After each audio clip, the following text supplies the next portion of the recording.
The soil of Willow Creek Organics smelled of life. It was a deep, rich, loamy scent of earthworms and minerals, of rain and redemption. Ilara plunged her hands into a freshly tilled garden bed, the dirt cool and crumbly against her skin. 10 years ago, this same soil had been a pale, sun-baked clay, cracked and barren, capable of supporting little more than stubborn weeds and despair. Now, it was a living thing, a testament to a decade of sweat, science, and a stubborn refusal to fail.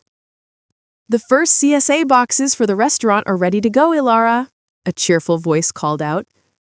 Ilara looked up, shielding her eyes against the bright morning sun.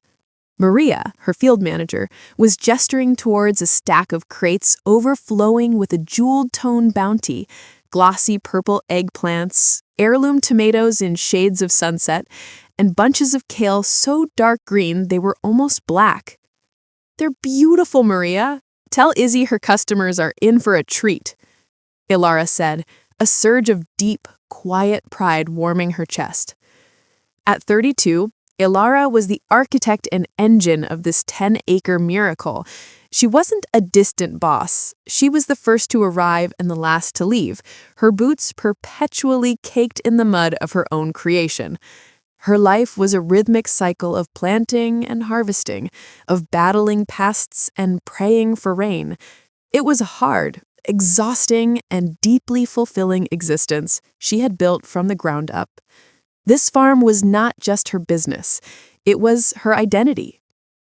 She was discussing the aphid situation on the new crop of bell peppers when her phone, tucked into the back pocket of her jeans, began to buzz.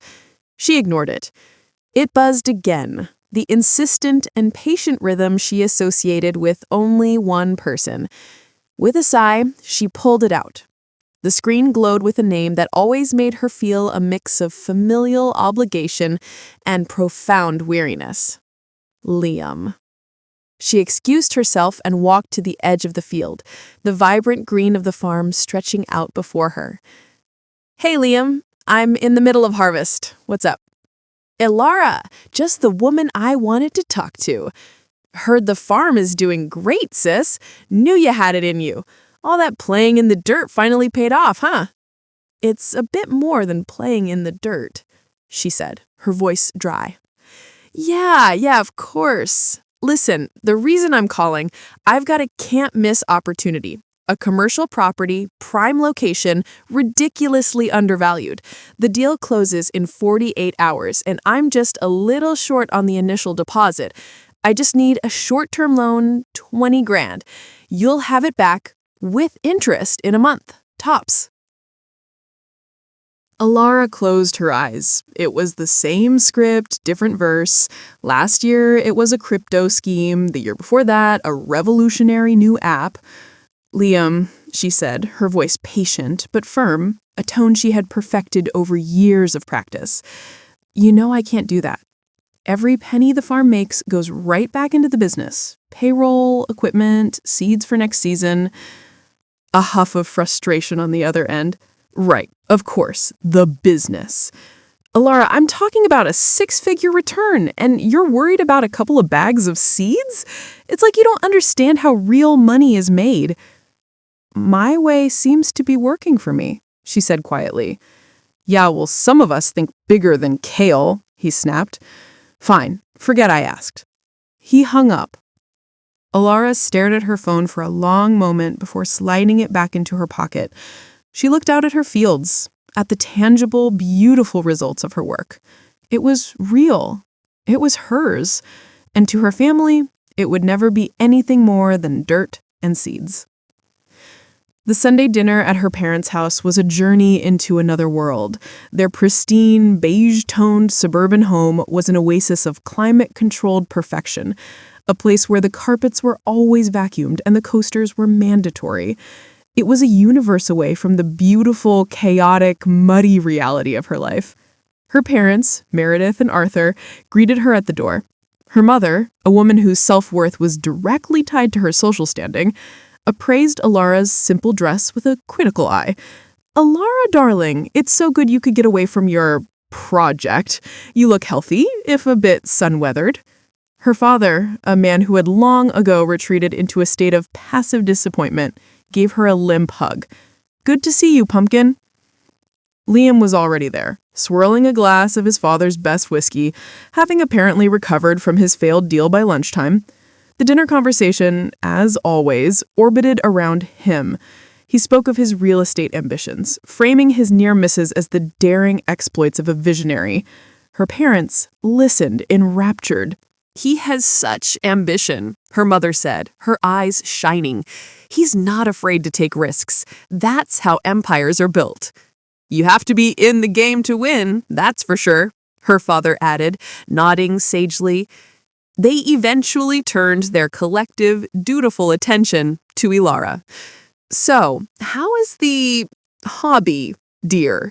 her mother asked, the word hobby used as a delicate but effective weapon. "Still selling your little vegetables?" "Business is good," Ilara said, keeping her tone even. "We just landed a contract with the best restaurant in the county. Izzy Flores is building her whole new menu around our produce." "Oh, that's nice," her mother said, her interest already waning. She smiled, a nostalgic, condescending smile. "You know, Arthur, I was just thinking the other day about when we gave you that land. Do you remember, Ilara? You had just dropped out of that fancy PhD program, and we were so worried about what you would do with yourself." Her father chuckled. "Worried is the word. We thought you were going to move into our basement. Giving you that worthless patch of dirt seemed like the only way to get you to do something." They laughed, a shared, cozy memory of their daughter's failure. The land had been in her father's family for generations, but this particular 10-acre plot was considered the runt of the litter, rocky, acidic, and far from the main water sources. It had sat fallow for 50 years. Giving it to Ilara hadn't been a gift. It had been a dismissal. "We just wanted to get you out of the house and give you something to do. Honestly, we never thought anything would actually grow there. It's a real surprise you've stuck with it this long." Ilara felt a familiar, hot knot of anger and shame tighten in her chest. This was her silent burden. To sit at their table and listen to them casually, cheerfully dismiss her life's work. She had sacrificed an academic career, invested every penny she had, and worked herself to the point of exhaustion for a decade to bring that dead soil back to life. To them, it was and always would be a cute surprise. She endured the rest of the dinner, offering non-committal murmurs as they went back to discussing Liam's brilliant future. She left as soon as she could, the taste of her mother's overcooked pot roast turning to ash in her mouth. A few days later, Ilara was in her small farmhouse office, trying to untangle a knot in her irrigation budget. The stress of the family dinner had faded, replaced by the more immediate, manageable stress of running a business. She was in her element, surrounded by spreadsheets, seed catalogs, and the satisfying order of a well-run operation. An email notification popped up on her laptop screen. The subject line was simple, but the sender made her heart skip a beat. Subject: Feature Inquiry, Vero Magazine. Her hands trembled slightly as she clicked it open. The email was from a senior editor at Vero, the undisputed titan of the food and lifestyle world. He wrote that he had been dining at Izzy's restaurant and had been so blown away by the quality of the produce that he'd asked about the source. He'd heard the incredible story of Willow Creek Organics and its transformation from barren land into a regenerative agricultural powerhouse. They wanted to do a full multi-page feature. A top-tier photographer and a journalist would fly out. They wanted to tell her story. Ilara read the email 3 times, the words blurring through a sudden, shocking film of tears. This was it, the kind of recognition she had only dreamed of in her most exhausted, sun-drenched fantasies. This was validation on a scale she had never imagined. It was a testament to her work, her sacrifice, her vision. It was proof that what she had built was not just a cute little hobby, but something real, important, and successful. A joyous, unadulterated laugh escaped her lips. She pushed back from her desk, her body thrumming with a wild, ecstatic energy. This would change everything. But as the initial wave of elation began to subside, a second, colder wave washed over her, chilling her to the bone. She thought of her family. She thought of their casual dismissal, their ingrained belief that the land was worthless, a forgotten family trinket. This article wouldn't just shine a spotlight on her success, it would put a price tag on it. It would announce in glossy, full-color pages the true value of the worthless patch of dirt they had so carelessly tossed her way. The joy in her chest curdled into a deep, gut-wrenching dread. She knew, with a certainty that was as elemental as the soil, that the moment her family saw the article, they would no longer see a cute little hobby, they would see a gold mine, and they would come to collect their share. The arrival of the Vero magazine crew felt like a polite, stylish invasion. A team of 4, led by a sharp, observant journalist named Catherine, and a world-weary photographer with 3 cameras slung around his neck, descended on Willow Creek Organics. They brought with them an arsenal of light reflectors, tripods, and an air of big city importance that felt utterly alien amidst the quiet, earthy rhythm of the farm. Alara, dressed in her cleanest overalls and feeling deeply, profoundly awkward, led them on a tour. She had spent the week in a state of low-grade panic, a war raging inside her between her pride and her dread. But as Catherine began asking intelligent, insightful questions, the farmer and the scientist in her took over. "My parents thought the land was useless," Alara explained, crumbling a handful of rich, dark soil between her fingers to show Catherine its texture. And they were right. The soil pH was dangerously acidic, and it had almost zero organic matter. For the first 2 years, all I did was remediation. Cover crops, truckloads of compost, introducing beneficial microbes. I was farming bacteria before I could even think about farming vegetables. She spoke of the science with a passion that made her forget her self-consciousness. She explained the principles of regenerative agriculture, how she had sacrificed a comfortable academic career and poured every dollar she had into this 10-acre gamble. The photographer, who had seemed bored at first, began snapping photos with a new energy, capturing the passion in her face, the vibrant life in the soil, the almost Edenic quality of the farm she had resurrected. When she told her family about the feature, their reaction was exactly what she had expected. "Vero? Is that one of those fancy cooking magazines?" her mother had asked over the phone, her tone implying it was a frivolous niche publication. "Well, that's nice, dear. Try to get them to take a flattering picture." Liam had been even more dismissive. "A magazine? Cool, I guess," he'd said with a laugh. "Hope they pay you for it, otherwise you're just getting played for free advertising." They didn't get it. They didn't understand that a feature in Vero was the agricultural equivalent of winning an Oscar. To them, she was still just their strange daughter playing in the dirt. She hung up the phone feeling a familiar mix of frustration and, she was surprised to find, a quiet, liberating relief. Their ignorance was a temporary shield. The magazine hit the newsstands 6 weeks later. Izzy was the one who brought her a copy, bursting into Alara's kitchen with the glossy magazine held aloft like a trophy. "You are officially a rock star, my friend," Izzy declared, spreading the magazine open on the wooden table. It was more than just an article. It was an 8-page, breathtakingly beautiful feature titled "The Alchemist of Willow Creek: How One Woman Turned a Wasteland into a Culinary Paradise." The photography was stunning, making her humble farm look like a corner of heaven. The prose was even more potent. Catherine had not just written about the farm, she had told Ilara's story, painting her as a quiet, determined visionary who had sacrificed a brilliant academic future for a radical, hands-on dream. And then there was the final, devastatingly effective paragraph. And the dream has paid off.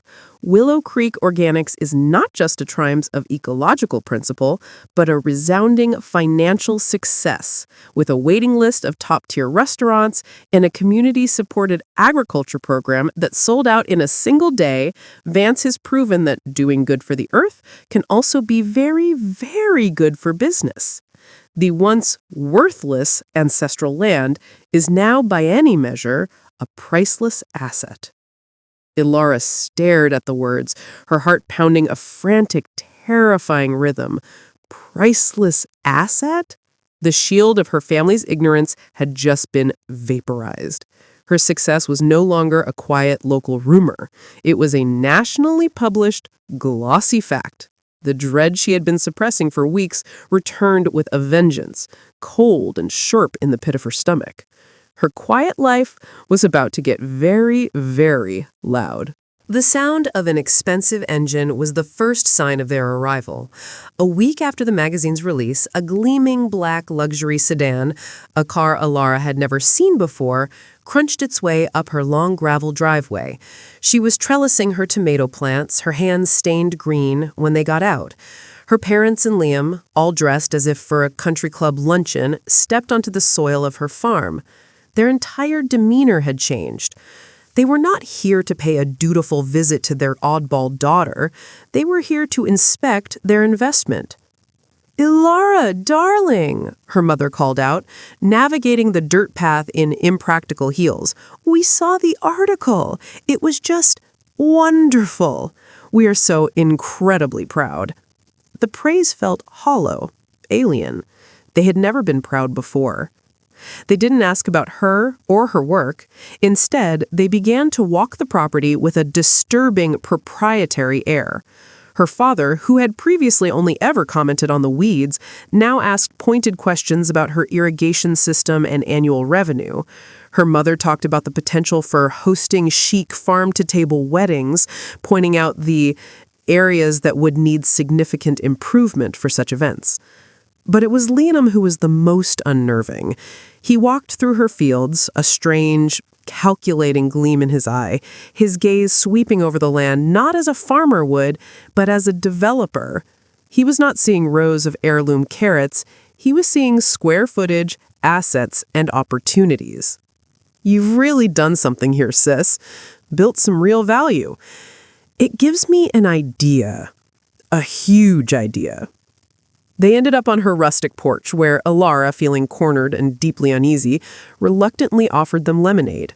They sat in her wicker chairs, looking for all the world like a board of directors about to review quarterly earnings. "With all this new attention on the farm," her mother began, getting to the point with a startling directness, "we've been thinking about the family's future, about our future. This success, it's a wonderful thing for all of us, after all. A rising tide lifts all boats," her father added. Her tide had risen on a decade of her own sweat and tears. Their boats had been safely in harbor the entire time. Liam leaned forward, his eyes alight with the manic energy of a new scheme. "So, with my background in real estate and development, and your dirt expertise," he said with a condescending smile, "I'm launching a new venture. An agribusiness consulting firm. I'll help other schmucks with ancestral land turn their properties into gold mines like this one. It's a brilliant synergy." "He just needs a little seed capital to get it off the ground," her mother said smoothly. "A small investment to launch what is sure to be a very profitable family enterprise." And then came the last straw, the final, outrageous, world-shattering demand. It was her father who said the words, his voice full of a calm, paternal reasonableness that was more shocking than any shout would have been. "We feel it's only fair, Ilara, that Liam get his share. He is your brother. This is ancestral land. His success is the family's success. We think a one-time investment of $100,000 from the farm's profits is a reasonable request to get him started." Ilara's world went silent.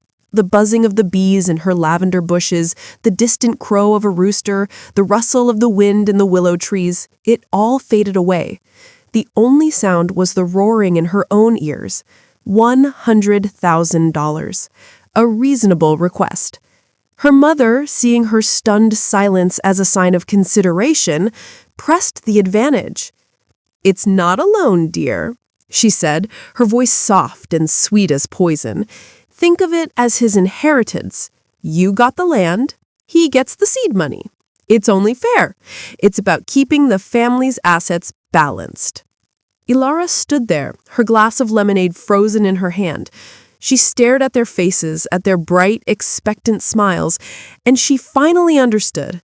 They did not see her. They did not see her decade of sacrifice, her calloused hands, her brilliant mind. They saw a walking, talking, miraculously profitable plot of land. They saw an asset that had unexpectedly matured, and they had come to collect. The moment after they left was a study in profound, ringing silence. Ilara stood on her porch, the screen door still vibrating softly from being slammed shut by her father. The scent of her mother's cloying perfume hung in the air, a toxic, invasive presence that felt like a violation of the clean, earthy air of the farm.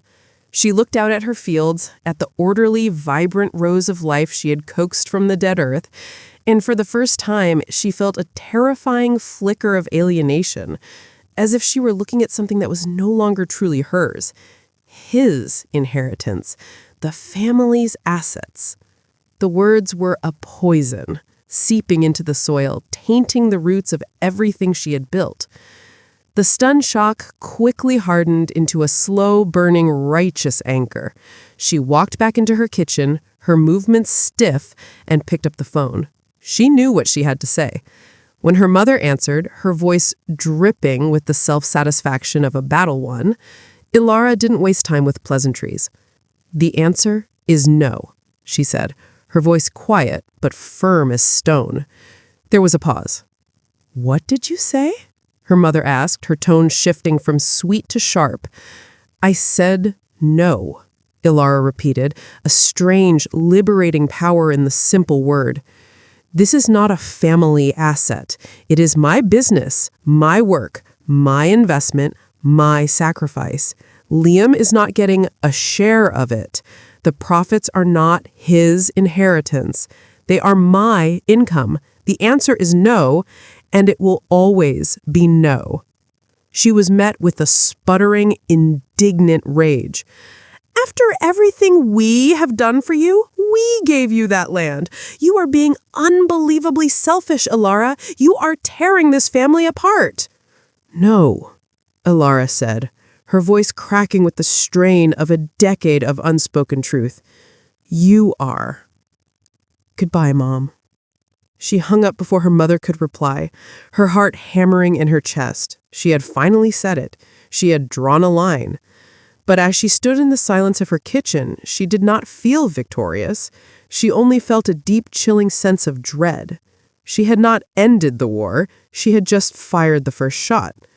A week passed in a state of tense, anxious quiet. She threw herself into the work of the farm, finding a grim comfort in the physical labor, in the familiar rhythms of the earth. But the dread remained, a constant, low hum beneath the surface of her days. It arrived on a Tuesday, not as a phone call, but as something far more sinister. A courier on a motorcycle, a man she had never seen before, drove up her lane and handed her a thick, crisp, legal-sized envelope. It was from a high-powered law firm in the city, a name she recognized from the mastheads of glossy business journals. Her hands trembled as she tore it open. The letter inside was 3 pages long, written in cold, dense legalese that was clearly designed to intimidate. It was a formal declaration of war. It laid out her family's claim with brutal clarity. It spoke of the 10-acre plot as ancestral land, part of the family's heritage for nearly a century. It characterized the transfer of the deed to her as a familial gift, not a formal sale, made with the implicit understanding that any significant value derived from the land would be for the benefit of the family as a whole. It went on to state that her recent, unexpected success had unjustly enriched her at the expense of the family, and that her refusal to share the fruits of this ancestral asset was a breach of familial duty and good faith. Then came the demand. It presented her with two options. Option A, immediately sign a formal partnership agreement that would grant a newly formed family trust a 50% equity stake in Willow Creek Organics LLC, including all profits and assets. Option B, face a lawsuit to have the original transfer of deed declared void on the grounds of undue influence and a lack of fair and valuable consideration. The letter fell from her numb fingers onto the kitchen table. This was the moment of fragmentation. The world, her world, the one she had so carefully, painstakingly built, shattered. It wasn't just their greed anymore. It was a formal, legal, and terrifyingly real threat to her entire existence. They were going to sue her. They were going to take her farm. The very ground she was standing on, the beautiful, dark soil she had bled and sweat for, suddenly felt unstable, as if it were about to be ripped out from under her. A wave of panic, so absolute and overwhelming it stole the air from her lungs, washed over her. She couldn't afford a legal battle with a firm like that. They would bury her in motions and fees. She saw it all playing out. Her savings drained, the farm sold off to pay legal bills, her life's work bulldozed for one of Liam's soulless real estate developments. She stumbled out of her house and into the late afternoon sun, her breath coming in ragged, shallow gasps. She looked at her fields, her barn, her home, and saw only a battleground she was destined to lose. The quiet, overlooked daughter, the girl with the dirty hobby. She was powerless. She sank to her knees in the soft dirt of a freshly weeded bed. The fight, the anger, the pride, all of it draining out of her, leaving only a vast, empty void of despair. That night, her farmhouse felt less like a sanctuary and more like a tomb. The lawyer's letters sat on her table, a white paper specter haunting the room. She had called Izzy, who had offered her fierce, loving, but ultimately helpless support. She had emailed her friends at the co-op, who had responded with outrage and solidarity. But no one could offer a solution to the brutal, legal reality of the letter. In the deepest, darkest hour of her despair, when the fear was a physical weight pressing down on her chest, a memory surfaced. A kind, weathered face, a pair of calloused hands, the scent of pipe tobacco on a summer breeze. Mr. Abernathy, the old farmer who had been her only neighbor and her staunchest ally during those first brutal years. Her hands shaking, she found his number in her old address book. It felt like a lifetime ago that she had last called him. He answered on the second ring, his voice the same gravelly, gentle rumble she remembered. "Ellie girl," he said, warmth radiating through the phone. "Been a long time. I saw you in that fancy magazine. Made this old man proud." The simple, unconditional pride in his voice was enough to make her start to cry. In a broken, halting voice, she told him everything. The magazine, her family's demand, and the final devastating blow of the lawyer's letter and the ancestral land claim. He listened patiently, the silence on his end of the line a comforting, solid presence. He didn't offer platitudes or easy reassurances. He just let her speak until the torrent of her fear and grief had exhausted itself. "Well now," he said finally, his voice calm. "That sounds real bad, a real mess." He paused. "But I want you to cast your mind back, Ellie girl, way back, to that first year, when you were just a pup with muddy boots and a head full of science. You remember sitting on my porch all doom and gloom, showing me that deed your daddy gave you." The memory, buried under a decade of hard work, surfaced with a startling clarity. She remembered the stiff legal paper, the feeling of the land being both a gift and a burden. And you remember what I told you? Mr. Abernathy's voice was gentle but insistent, a guide leading her back through the fog of her own history. I said, family is a heart thing, but land is a business thing. Don't you ever let 'em get mixed up. I told you that gift could turn into a leash one day. And I told you exactly what you needed to do to make sure that land was yours and yours alone, no matter what came down the pack. The memory came flooding back now, a sudden, shocking torrent. The trip to the dusty office of a small-town lawyer he'd recommended, the advice to form a legal business entity. The reason for it all? Mr. Abernathy's voice on the phone was the final key, unlocking the memory in full. Did you do what I told you to do with that deed, Ellie girl? He asked, his voice low and steady. Did you make it a proper business transaction? A surge of adrenaline, so powerful it was like an electric shock, shot through Alara. She scrambled to her feet, a wild, desperate hope clawing its way through the layers of her despair. I have to go, Mr. Abernathy, she said, her voice a choked whisper. Thank you. She hung up the phone and sprinted to her small office. Her file cabinet, usually so orderly, became a whirlwind of flying paper. She tore through folders of receipts, soil analysis reports, and old seed catalogs, her heart hammering against her ribs. She was searching for a single, decade-old folder, a relic from a past she had almost completely forgotten. Her hands were clumsy with panic. What if she had thrown it out? What if she had imagined it? Then, in the very back of the bottom drawer, tucked beneath a stack of old tax returns, she saw it. A simple, dusty blue folder with a faded label. Her hands were shaking so violently she could barely pull it out. She dropped to the floor and flipped it open.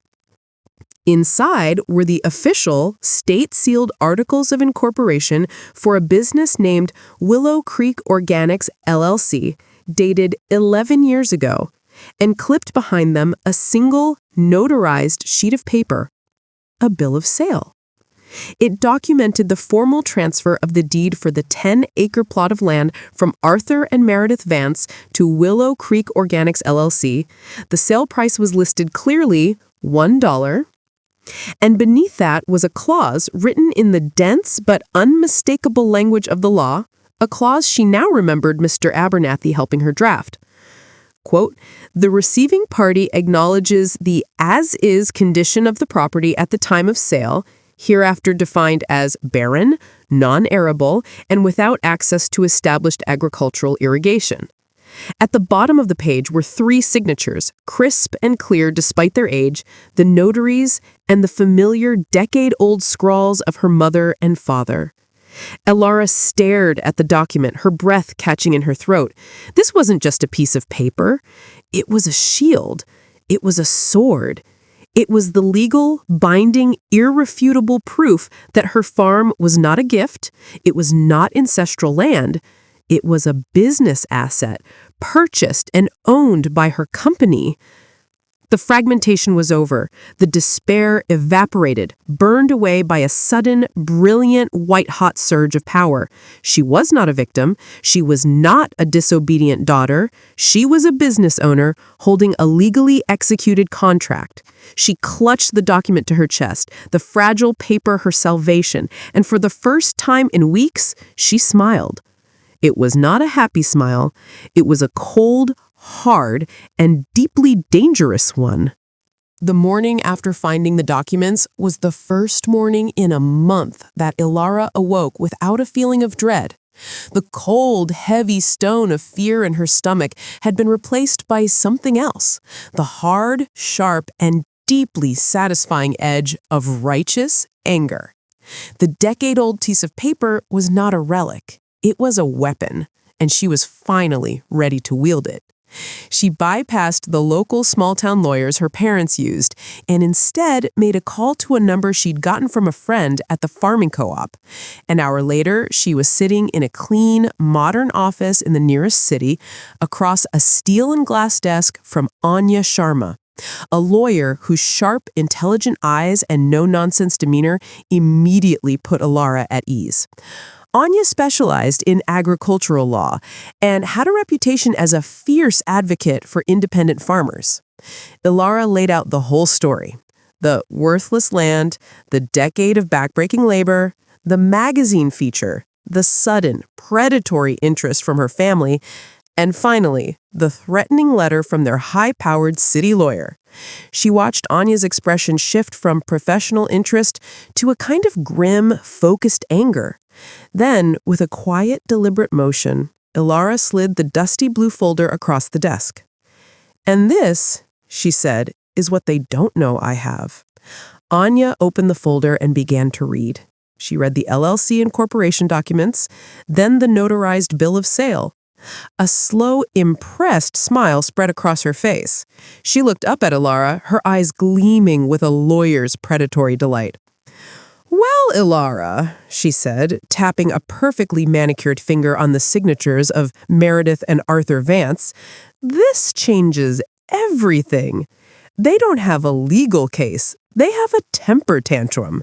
Let's draft a response." While Anya sharpened the legal knives, Ilara's family, blissfully unaware of the fortress she was building, began their campaign of emotional warfare. They seemed to believe that her silence was a sign of weakness, of a spirit ready to be broken. The first assault came from her mother. A long, tearful voicemail appeared on her phone, a masterful performance of a heartbroken matriarch. "Ilara, I just don't understand." Meredith's voice wavered, thick with manufactured grief.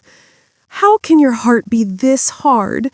We are talking about our legacy, your grandfather's land, the very soil your ancestors walked on. We are only asking for what is fair, for what is rightfully ours. Family is supposed to be a circle of strength, but you are trying to break it. You are choosing money over your own mother and father." Ilara listened to the entire message with a new, clinical detachment. She heard the carefully chosen buzzwords, legacy, ancestors, family, and recognized them for what they were: empty vessels for her mother's greed. Instead of the familiar pang of guilt, she felt only a profound, clarifying disgust. She saved the audio file, emailed it to Anya with the simple note, "FYI," and then blocked her mother's number. Next came her father's offensive, a series of short, guilt-laced text messages. "You are dishonoring your family's name. Your grandfather would be ashamed of this selfishness. Liam is your brother. You are supposed to lift each other up, not hoard your success. This is not the daughter we raised." She read each one, the words a testament to his weakness, his lifelong role as his wife's passive enforcer. She methodically screenshotted the entire conversation, sent the images to Anya under the subject line "documentation," and then blocked her father's number. Liam's attack was public. He posted a long, rambling diatribe on his professional real estate page about the tragedy of new money people who forget where they come from. He wrote about the importance of honoring your roots and the sadness of those who step on their own family to get ahead. It was a thinly veiled, self-pitying attempt to paint himself as the victim. Izzy sent her the link with a string of furious emojis. "Can you believe the nerve of this guy?" Ilara's reply was simple. "Don't worry about it, Izzy. It's just noise." She was no longer playing their game. She was not going to engage in a public squabble or a private emotional war. She was operating on a different field entirely, the cold, hard, and irrefutable ground of the law. A week after their initial meeting, Anya summoned Ilara back to her office. "The response is ready," she said, a grim satisfaction in her voice. She turned her monitor so Ilara could read the letter she had drafted to the family's lawyer. It was a legal work of art, a document of polite, systematic demolition. It began by acknowledging receipt of their letter and their novel interpretation of property law. It then proceeded, point by point, to dismantle their case. It stated in no uncertain terms that the ancestral land claim was legally baseless, as proven by the attached exhibit, a high-resolution scanned copy of the notarized bill of sale. It drew specific attention to the fact that the land had been legally sold by Mr. and Mrs. Vance to a registered business entity, Willow Creek Organics, LLC.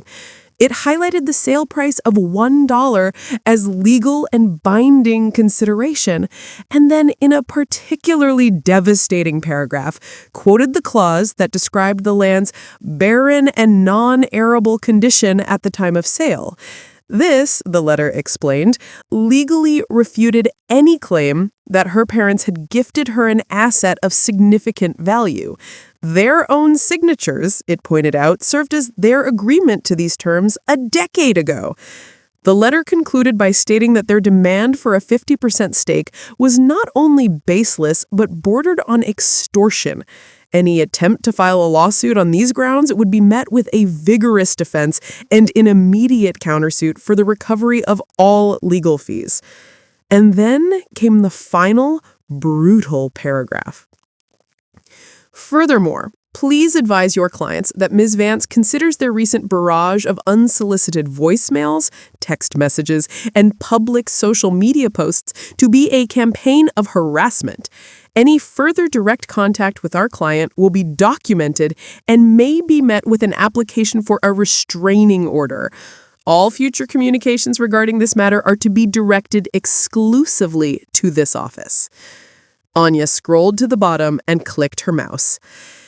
And sent, she said, a thin, dangerous smile on her lips. The ball is in their court. Let's see how they like playing defense. A profound sense of peace settled over Alara in the days that followed. The harassing calls and texts stopped. The silence from her family was a gift. She worked on her farm, the sun on her back, the rich soil in her hands, feeling for the first time in months that it was truly, securely hers. The legal letter had not been a weapon of anger, but an instrument of boundary, a final, unbreachable wall. The response came on a Friday afternoon, as she was in the greenhouse, transplanting delicate basil seedlings. Her phone buzzed. It was a text from an unknown number. Her stomach tightened for a split second before her newfound resolve took over. She wiped her hands on her jeans and read the message. It was from Liam. The words were a furious, misspelled, sputtering mess of pure, impotent rage. You think you're so clever with your slick city lawyer and your little paper tricks. This isn't over. A piece of paper doesn't change what's right. We are coming to the farm on Sunday to talk to you face to face. Alara read the text, and then she read it again. But the fear she expected to feel simply wasn't there. The legal threat had been terrifying because it had carried the weight of the law. This was just a temper tantrum, a pathetic, desperate threat from a man who had been completely and totally outmaneuvered. She looked out through the clear walls of the greenhouse at her land, her home, her fortress, a fortress built not just of dirt and dreams, but of the solid, unshakable foundation of the law.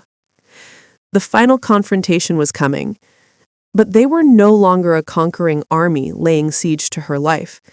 They were just trespassers, about to receive their final, unambiguous lesson on the meaning of a boundary. She was not afraid. She was ready. Sunday arrived with the kind of soft golden autumn light that made the farm look like a painting. Alara spent the morning not in anxious preparation, but in quiet ritual.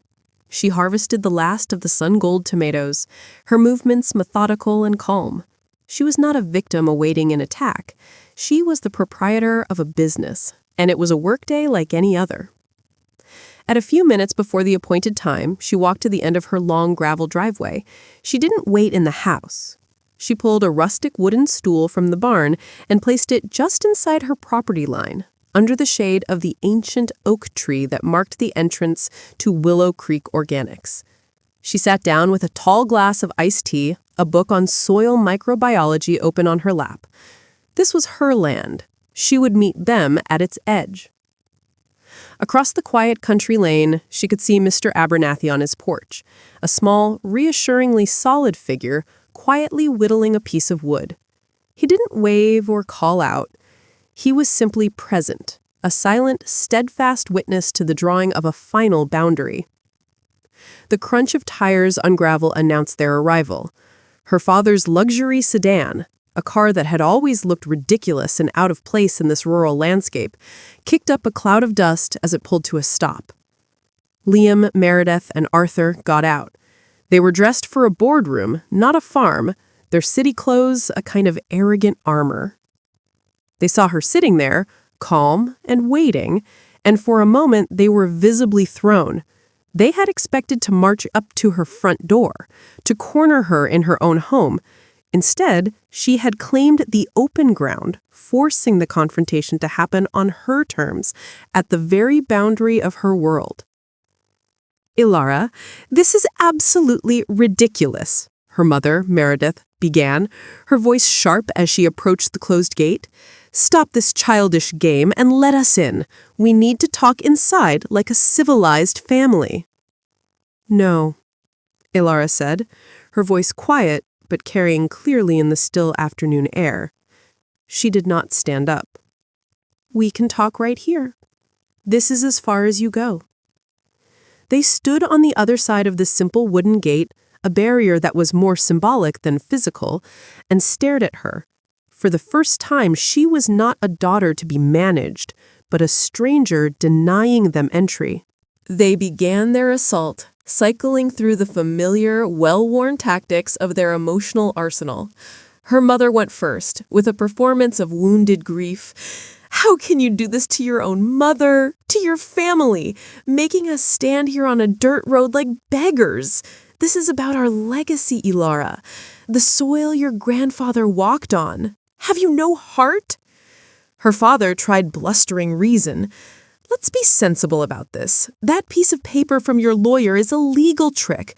You know in your heart and soul that this land is ours, that it's the right thing to do to share the bounty. It's about tradition." Liam, his face flushed with rage, went for the direct attack. "I cannot believe you," he shouted, his voice cracking. "I'm your brother. My entire future, everything I've worked for is on the line because you're selfishly hoarding all this. It's not fair. You owe me." Ilara listened to it all. She let their storm of guilt, tradition, and entitlement break against her. She heard the words that had controlled and diminished her for 3 decades, but they no longer had any power. They were just noise, the desperate arguments of thieves standing outside a locked vault. When their tirade finally sputtered out, leaving them breathing heavily in the quiet country air, she finally spoke. Her voice was not angry. It was filled with the calm, unshakable authority of a decade of hard-won truth. "This is not ancestral land," she said, looking each of them in the eye. "This is the private property of my business, Willow Creek Organics. You sold it to my company for $1. The deed was legally transferred. That is a fact." She stood up, setting her book and glass on the stool. "And the success is not a bounty to be shared. It is the direct result of my work. Every stone I cleared from these fields with my own hands, every bag of compost I spread, every single seed I planted, and every sleepless night I spent worrying about frost or drought, that was all mine. The work was mine, the sacrifice was mine, and the success is mine." "We are your family!" Liam roared, his frustration boiling over. In a fit of rage, he lunged for the gate, shoving it open with a loud creak, intending to stride onto the property and confront her face to face. "I'm not letting you hide behind a gate!" Ilara didn't flinch. She didn't raise her voice. She simply took one small step back and held up her phone. her thumb already hovering over the call button for the county sheriff. Her voice was as cold and hard as winter soil. "This is your final warning, Liam. This is private commercial property. If you set 1 foot past this gate without my permission, I will have you arrested for trespassing." The threat, so calm, so real, so utterly final, stopped him cold.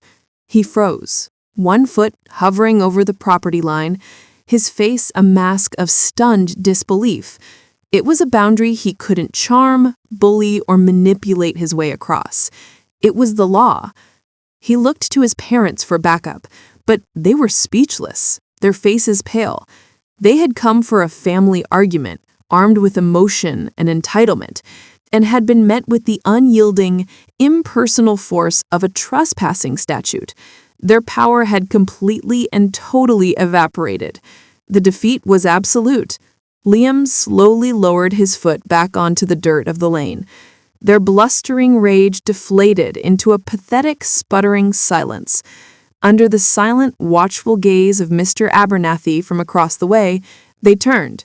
They hurled a few last empty insults over their shoulders, words that were now just sad echoes of a power they no longer held. They climbed back into their luxury car, a vehicle that now looked absurdly out of place, a monument to their failed ambitions. Ilara stood and watched until the car disappeared in a cloud of dust. She didn't feel triumph or even anger. She just felt a profound, quiet sense of finality. She turned, latched the gate, and slid the wooden bolt firmly into place. Then she turned her back on the road and walked into her vibrant, thriving fields, toward her home. The confrontation was over. She was free. Epilogue, 1 year later. The farm was alive with the sound of music and laughter. Strings of lanterns were strung between the old oak tree and the barn, casting a warm, magical glow over the 100 or so people gathered in the fields. The first annual Willow Creek Harvest Festival was in full swing. It was not a commercial event, but a celebration, a Thanksgiving. Ilara's chosen family was everywhere. Mr. Abernathy, a local legend, was holding court by a crackling bonfire, telling stories to a group of rapt young farmers from the co-op. Izzy was running a bustling outdoor kitchen, her team turning the farm's produce into culinary masterpieces that were being passed around on platters. Her entire team, her friends from the co-op and their families, were all there, their faces glowing with happiness. Ilara moved through the crowd, her heart full. In the years since she had closed the gate on her family, her life had blossomed in ways she had never imagined. Willow Creek Organics had flourished. She had hired more staff, expanded her CSA program, and had even started a small mentorship program for young women wanting to get into regenerative agriculture. She had heard, through a third-hand rumor from Mr. Abernathy, that Liam's business had finally imploded, and that her parents had been forced to significantly downsize their lifestyle. Her story was a distant, irrelevant noise. As the party swirled around her, Ilara slipped away for a moment of quiet. She walked to the edge of the cultivated fields, to the place where the neat rows of kale and chard met the wild, tangled beauty of the creek bed. The sun was setting, painting the sky in fiery strokes of orange and purple. She knelt down, plunging her hands into the rich, dark, living soil, the soil she had healed, the soil that was unequivocally hers, not by birthright, but by labor and by love. She looked out at her land, at the joyful community she had cultivated, at the beautiful, peaceful life she had built. A deep, genuine smile spread across her face. The silence was no longer a burden. It was a blessing.